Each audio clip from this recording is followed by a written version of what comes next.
गप मारना बंद करो, बंद करो, बंद करो, गप्पीगिरी बंद करो, बंद करो, बंद करो, गप्पीगिरी बंद करो, बंद करो, बंद करो, और फेंकूगिरी बंद करो, बंद करो, बंद करो। प्रधानमंत्री चुप्पी तोड़ो, चुप्पी तोड़ो, चुप्पी तोड़ो, गप्पी मोदी चुप्पी तोड़ो।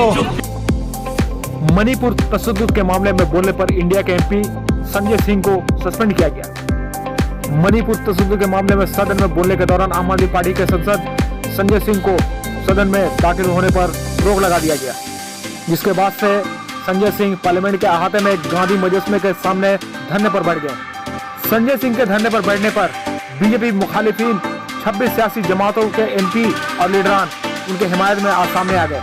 इन सभी रहनुमाओं ने मोदी और मोदी हुकूमत के खिलाफ जमकर नारे लगाए। तृणमूल के एमपी शत्रुघ्न सिन्हा ने भी मोदी हुकूमत के खिलाफ जमकर आवाज उठाया। कांग्रेस के एमपी ने भी सख्त लहजे में मोदी को आड़े हाथों लिया। सुनो मैं मणिपुर हूँ, मेरी सदाएं सुनो, मैं मणिपुर हूँ, मेरी सदाएं सुनो। इन रहनुमाओं ने बीजेपी और मोदी हुकूमत के खिलाफ क्या कहा, चलिए सुन लेते हैं खुद उनकी जुबानी। जी होश में आओ, होश में आओ, होश में आओ। ये अन्याय बंद करो। हमने बुलंद करने की कोशिश की है, वो भी अत्याचार, अनाचार, दुर्व्यवहार जो मणिपुर में हो रहा है।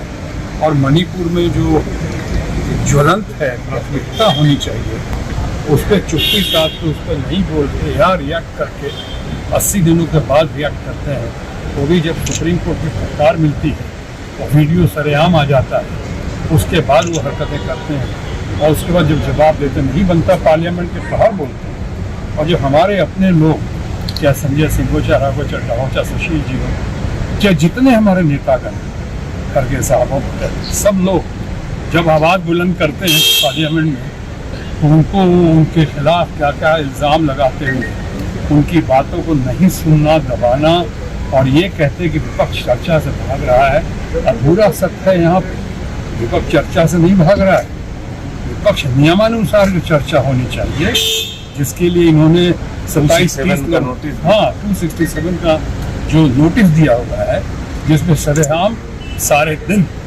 पूरे पब्लिक के सामने चर्चा हो सकती है, पार्लियामेंट में जोर शोर से, जरूरत पड़े तो वोटिंग भी हो सकती है। वैसी चर्चा से भागकर आज बात कर रहे हैं कि उसके 2.5 घंटे और 2 घंटे की चर्चा तक, जहाँ कुछ देर सरकार बोलेगी, कुछ देर विपक्ष बोलेगा, तो फिर बात का समस्या का समाधान कैसे होगा। और उस बीच में सारे लोग जो आज सही मानों में राष्ट्रभक्त हैं, राष्ट्र की आवाज़, अपने मणिपुर की आवाज़ उठा रहे हैं, उनको किसी न किसी बहाने ऐसा दिख रहा है कि बाहर किया जा रहा है, बाहर करने की कोशिश की जा रही है, उनकी आवाज़ को दबाने की कोशिश की जा रही है। अभी संजय सिंह जो हमारे इतने सिर्फ मित्र ही नहीं है, बल्कि ये सिर्फ आम आदमी पार्टी की नहीं, बल्कि आज तो मैं मानता हूँ कि पूरे देश के लिए, राजनीतिक दलों के लिए एक सबसे बड़े गौरव का विषय है कि सबसे आके प्रखर आवाज़ में, जिस बुलंदता के साथ, जिस मजबूती के साथ अपनी बात रखते हैं, उनकी आवाज़ खोलने की कोशिश हुई है। आप देख रहे हैं उसी अन्याय के खिलाफ आज हमारे संजय सिंह जी, उनके तमाम लोग पक्ष के आज बैठे हैं यहाँ पर धरना पे, और मैं उनके साथ अपना प्यार, अपनी सहमति, इंडिया की और इंडिया के विपक्ष, आप आक्रमणकारियों से तुलना करते हैं, आप आतंकवादियों से तुलना करते हैं, तो निहायत शर्म का विषय है कि प्रतिमा को शोभा नहीं देता प्रधानमंत्री पद के बारे में। कल पूरी रात हम लोग यहाँ गांधी प्रतिमा के सामने बैठे रहे और पूरा दिन बैठे रहे। हमारी एक ही मांग है भारत के प्रधानमंत्री से कि उनको मणिपुर की हिंसा पे जवाब देना होगा। देश का एक हिस्सा जो हमारा बॉर्डर स्टेट है,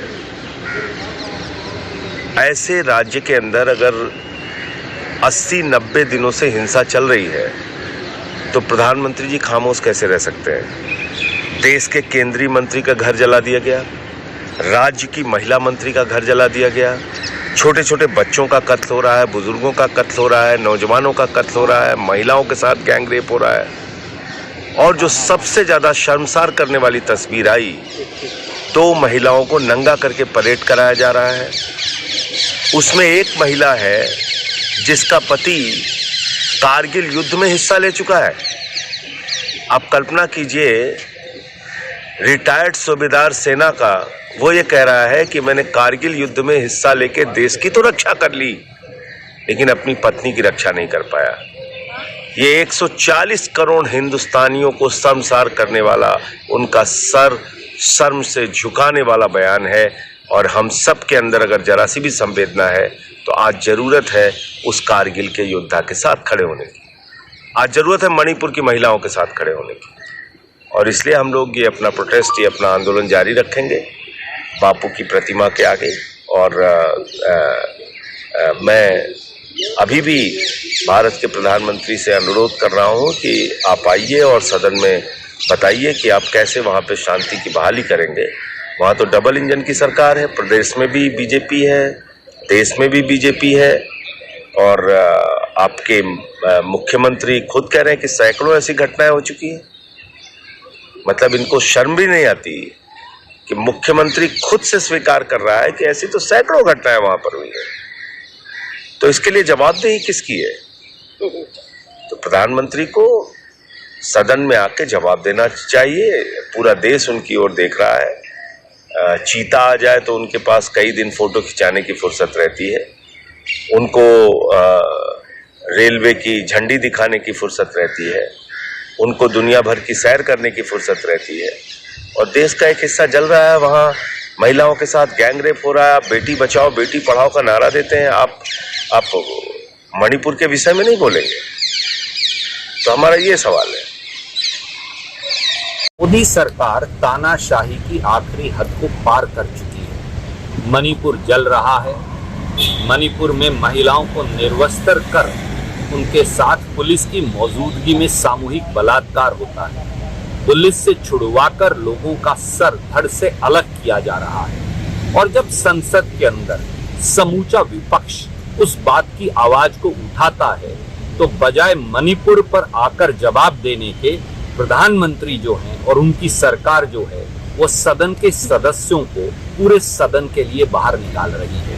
ये सीधे सीधे संविधान को कुचलने का षड्यंत्र है भाजपाई। जिस प्रकार से हमारे एक साथी संजय सिंह जी को बगैर किसी प्रोवोकेशन के पूरे सदन के सत्र से निकाला गया, ये दिखाता है कि तानाशाह डरता भी है और तानाशाह पूरे देश की आवाज को कुचल भी रहा है। पर जान ले, प्रजातंत्र दबेगा नहीं, झुकेगा नहीं, डरेगा नहीं। तानाशाह को हम संसद और देश के लोगों की ड्योढ़ी पर झुकाकर ही दम